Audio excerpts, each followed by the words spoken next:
One goal of education is to enable students to become independent and self-sufficient individuals who are able to manage their behaviors without assistance from others. When students are able to manage their own behaviors, also known as self-monitoring or self-regulation, they do not rely on teacher prompting. In general education classrooms, teachers are facing increasingly diverse populations of students with an array of needs. It's not feasible for a teacher to constantly manage students' behavior. Add 20 to 30 children to the equation and a task becomes daunting. One group of interventions that have been successfully taught and used by students at all grade levels with a wide range of abilities is self-management interventions. This module is about self-management for students.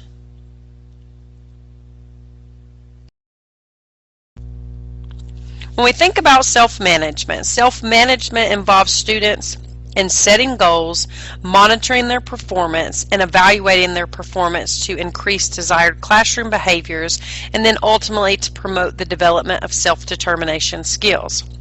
Self-management is a component of self-determination. Let's first define self-determination. It is a combination of skills, knowledge, and beliefs that enable a person to engage in goal-directed, self-regulated, autonomous behavior.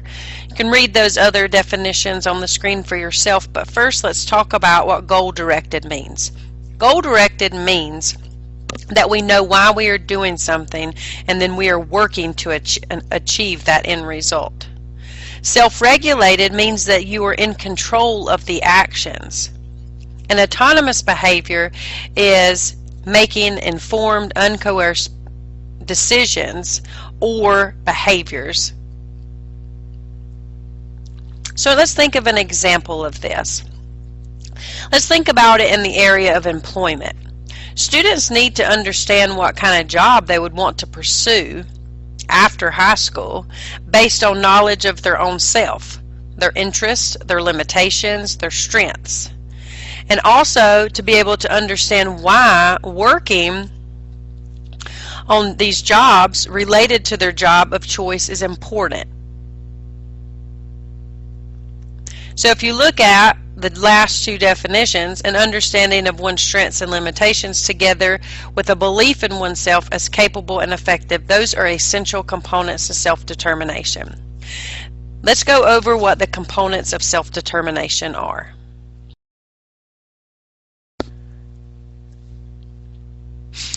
These are only some of the subcomponents of self-determination. A lot of these components may already be a target or embedded within the instruction of your classroom already.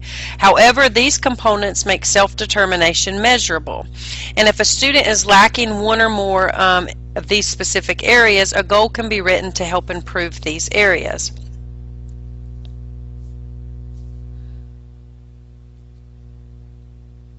Choice making, problem solving, decision making, goal setting, and attainment. Let's think of some examples. Let's think of the difference between choice making and decision making. Choice making is when there are a limited number of choices, whereas decision making has unlimited options. For example, you choose between what books to read. You choose what order to complete your activities. You choose what role to perform in a literature circle. Problem solving could be as simple as missing reading materials for the day and then teaching the students how to problem solve. Decision making would be how to plan out to complete your book report. First I will, second I will. And then goal attainment and setting would be setting a goal of how many pages or words to read.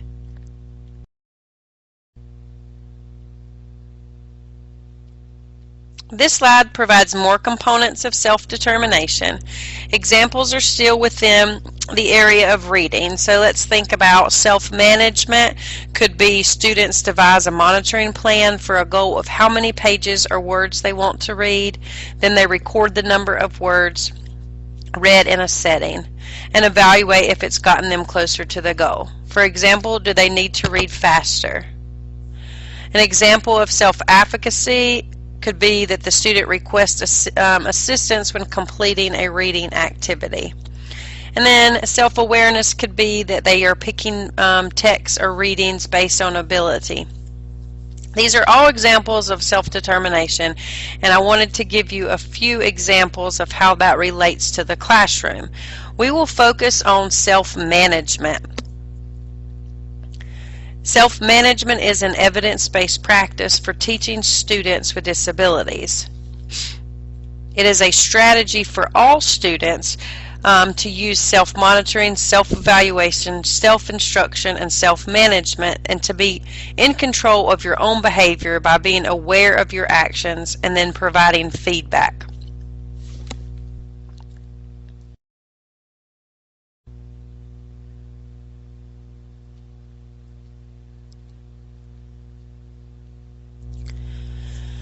So why? Why is this important? Self-management plans are used to teach students to independently complete tasks and to take an active role in monitoring and reinforcing their own behavior.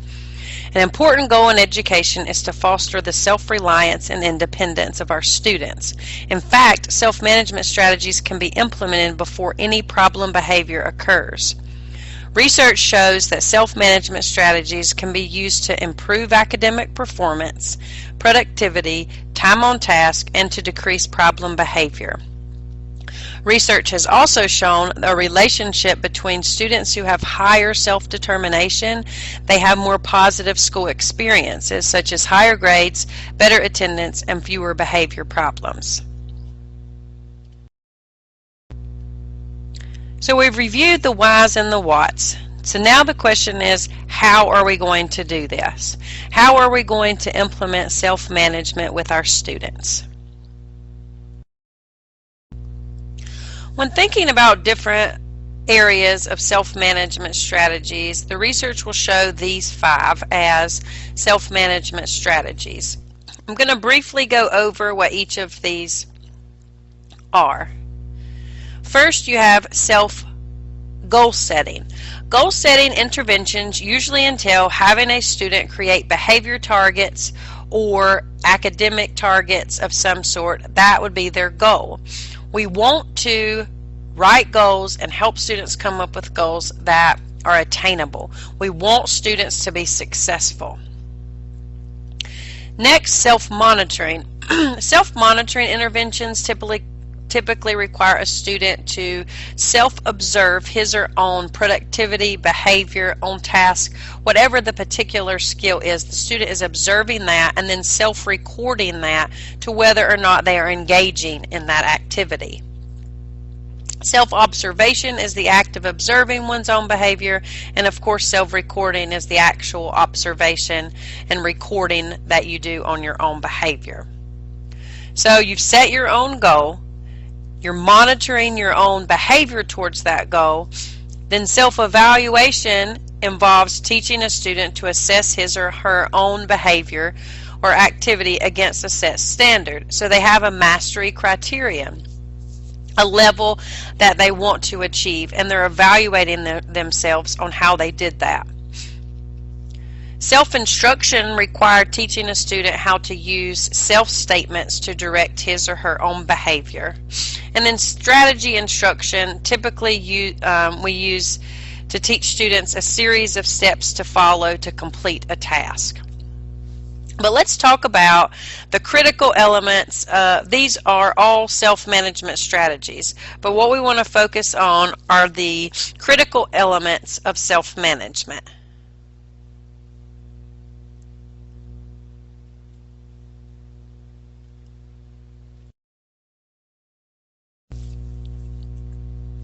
Self-management strategies are all intended to build a student's independence and ability to engage in self-monitoring, self-evaluation, and self-reinforcement. The power of self-management is its emphasis on building a feeling of control over one's own behavior. Attempts to control a student's behavior often decrease the power of the reinforcer, which makes the self-management plan less efficient and problem behavior more likely to occur.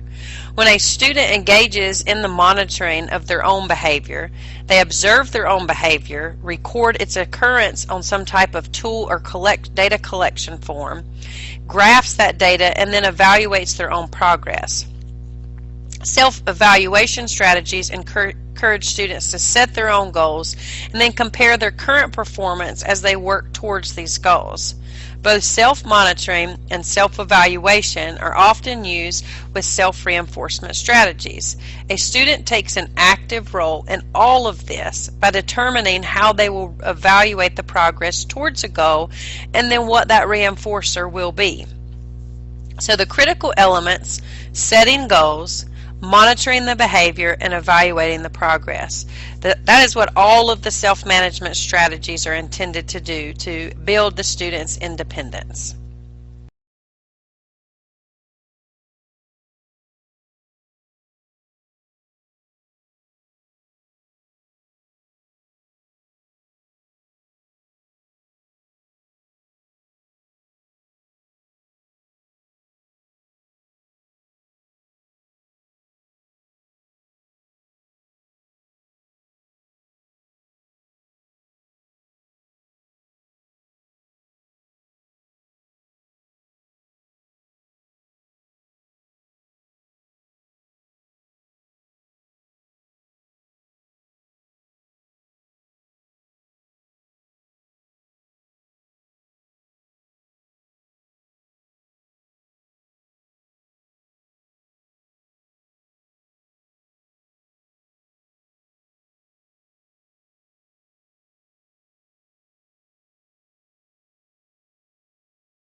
For the self-monitoring tool, make it easy for the student and the teacher. Teach the student how to use the self-monitoring tool and how to self-reinforce. Students using self-monitoring tool and then receives feedback, and then student continues to use this tool until mastery of the goal is achieved. To be successful self-monitors, students need to learn to keep track of what they are doing and how they are thinking so they can adjust their behaviors and thoughts in order to meet the goal or complete the task. The first step in teaching students to monitor themselves is to select and clearly define what it is the students need to do. Next, the student has to record the instances that behavior to provide evidence of the frequency. So the student sets their learning and performance goals and then identifies their reinforcers for meeting that goal. If a student is monitoring his or her own task behavior, for example, he or she may ask, "Am I on task?" And then when the timer goes off, and tally the answer on a recording sheet. As the student learns to monitor his or her own performance on a regular basis, that timer can be phased out. But students can also be taught to ask questions about their academic learning and performance, such as, how many math problems have I completed in the last 10 minutes? Are they correct? So if the goal is to monitor some type of reading comprehension, the student might be taught to ask, what am I studying this passage for? What is the main idea of this paragraph? Students need to practice repeatedly each of these steps and then actually implement them in the social or academic situation. And the steps can be taught by the teacher or with assistance of peers. And students must be taught to do this and then be able to have an opportunity to receive feedback from the teacher to ensure that the steps are being done correctly on that self-monitoring tool. And there are many examples of how you can use a tool. It's what works best for that student and that particular behavior or situation. Here is a good example of a really easy self-management form data collection tool. Here you have the student's name and the date. Everything is set positively in this and the student will be involved. It says, when you hear the beep, put a smiley face in the box if you are working on your assignment. So there'll be some type of bell or timer device that can be sat near the student, or it could be something that's very close to the student.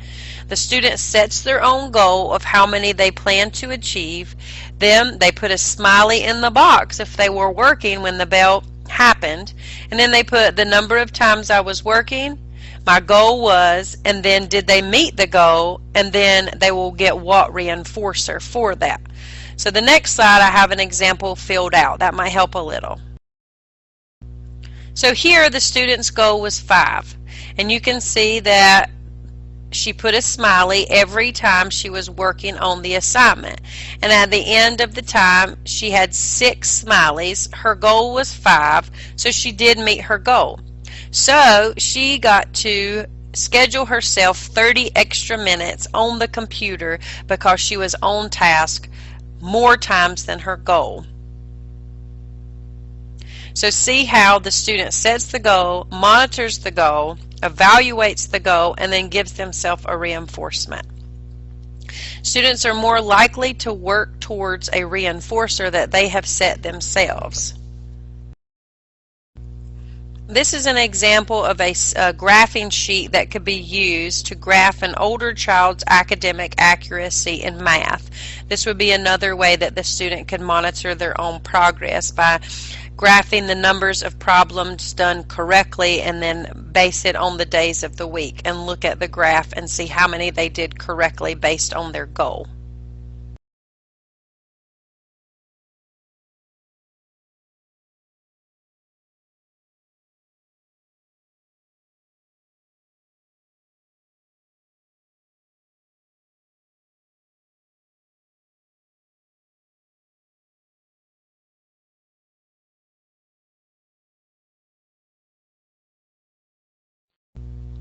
This is student-directed example of evaluation. The student sets the goal, monitored the progress, identified the reinforcer, and evaluates. This is a continuous evaluation of not only did they meet the goal, but now do we need to set a new goal. If the student had met the goal of 5 times, then the next time the student evaluates and sets a new goal, monitors the progress, and this is made into a circle because it continues until the student does meet the mastery criteria. Self-management involves getting the students involved in setting their goals, monitoring their progress, and evaluating their performance to increase desired classroom behaviors and to promote the development of those self-determination skills. Self-management interventions can be taught to and used by students from a wide variety of backgrounds and within a diverse range of abilities, including students even in preschool, elementary school, middle school, high school, college, students with learning disabilities, emotional and behavioral disabilities, ADHD, autism, cognitive disabilities. All of these populations of students have been successful in using self-management interventions. Self-management interventions can help students manage a variety of not only social but academic behaviors. The behaviors that are selected for change with a particular intervention are known as those target behaviors. So what are some benefits of teaching students to self-manage? Self-management strategies can be differentiated to meet the needs of a wide range of students. They're typically less invasive than teacher-managed strategies and can be more effective than teacher-regulated interventions. Students who effectively use these self-regulatory process or self-manage their skills tend to have a higher level of motivation and school achievement.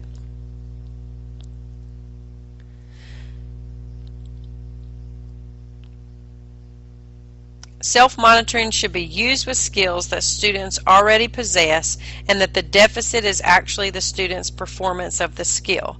So students can set their goal, monitor their goal, and then evaluate the progress.